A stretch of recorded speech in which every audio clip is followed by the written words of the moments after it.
Cuphead the Delicious Last Course can be seen as more of a completion rather than a continuation of the series. It finally tells the full story of Miss Chalice and rounds off a spectacular effort from Studio MDHR. Although it's been 5 years since the original release of Cuphead, I think it's fair to say there's no lack of hype surrounding this release. With the introduction of the new baker, does the DLC leave a salty taste in your mouth or go out all buns a glazing? Come on, that joke, let's go. Well, let's find out. Once you've reached a particular location in the first Cuphead game, a mysterious traveller will offer you a lift to a newfound island.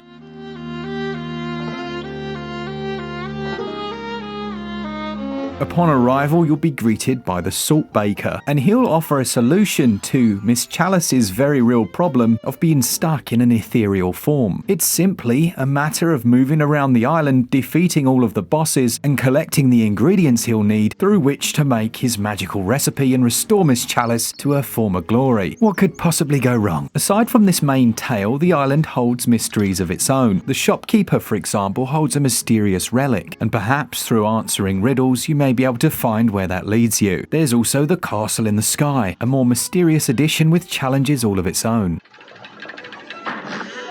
When it comes to gameplay and controls, Cuphead is defined as a run-and-gun shooter with boss rush elements. However, the Delicious Last Course doesn't have any run-and-gun. It focuses heavily on those boss fights and the utilization of the brand new character, the legendary Chalice, now just Miss Chalice. She can be accessed by equipping a special cookie. That was a very clever and calculated choice, as that slot can be used by the other two characters to give them a slight buff, as in all fairness, Miss Chalice, in my opinion, is slightly more powerful. Firstly, she has a double jump. This can be incredibly useful in a pinch and enables her to get out of the way of things otherwise unavoidable. It's worth noting that Miss Chalice can be used in the main game, and certainly in some of those platform stages, having that double jump made things significantly easier. Another move that she has is the ability to dash parry. Unlike both Cuphead and Mugman, who have to jump parry, Miss Chalice has this incredibly useful one-button dash parry.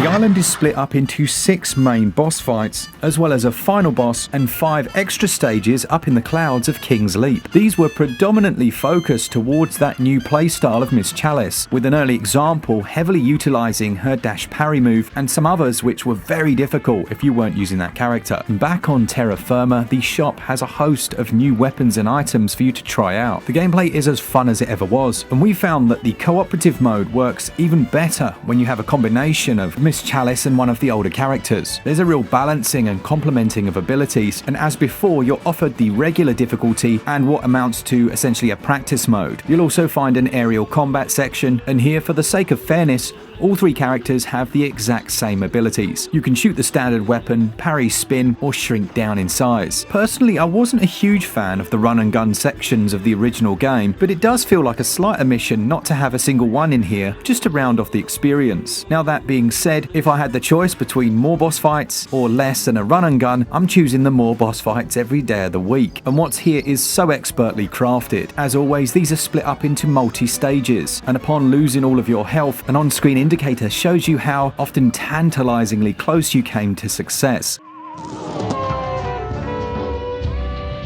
and is a powerful motivator for trying again. While Cuphead is a game of learning patterns, it doesn't completely avoid a random nature. Bosses don't always follow the exact same trajectory. If they did, it may be a bit too easy, but in contrast, there are a couple of situations where it can get frustrating just through an unlucky run of events. You might find yourself in an unescapable position, and there are always a few boss segments that will rely on prior knowledge. You know almost certainly upon your first visit, you'll be going home empty-handed. When you complete a round, you're awarded a certain rank. This is based on the amount of time you took, how many hearts you had left over, and a few other factors. Controls remain the same for the 2 characters with a jump, dash, primary and secondary fire, and that parry move, but we did experience a tiny bit of frustration with a couple of those special moves not having enough invincibility frames at the end, and you taking a hit essentially while you should be invulnerable. A very minor issue in an otherwise incredibly polished experience. Overall, I would give gameplay 18 out of 20, and the controls also score 18 out of 20. That then takes us onto the visuals, audio and performance. As you'd expect, everything's running at 60 frames per second in both docked and handheld, and it looks as good as the original. That fantastic rubber hose and art style, which was introduced in the first game, looks better than it ever has. There are numerous tiny details, small pieces of visual storytelling, and the map itself features a few hidden areas. The studio have outdone themselves artistically speaking, and while I won't show you every boss fight as that will spoil it, I can safely say there are some spectacular moments. And then we've got the soundtrack.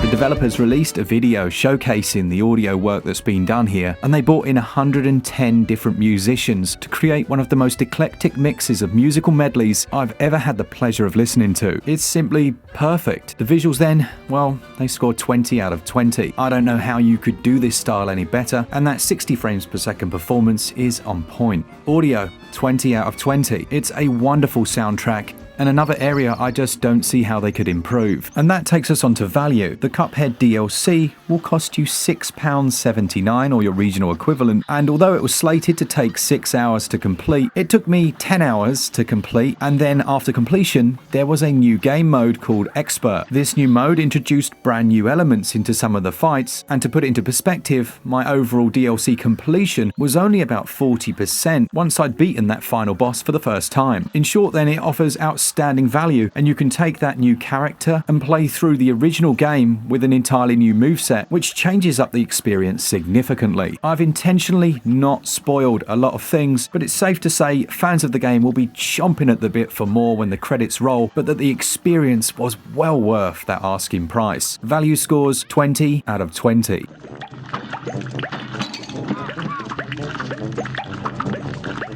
Delicious by name and most certainly delicious by its nature, the Cuphead DLC has been well worth the wait, offered at a ridiculously cheap price, almost as a thank you to the fans of the series and a fitting sign-off for Studio MDHR in this homage to the 1930s classics. It gets a SwitchUp score of 96%. Will you be picking it up? Perhaps you're not a fan of the original games, and are you sad that they didn't include a run and gun section? Thanks to all of you that enjoy the content. Remember, if you do pick it up, you could save 10% using code SwitchUp over at switchup.gg and buying your eShop vouchers over there. And we get a little kickback and it supports the channel, so yeah, nice one. Thanks to all of you and to the developers for the review copy. And as always, for all things Switch, all the time. Oh, and a thanks to our patrons. Keep it Switch up. Cheers, guys. See ya!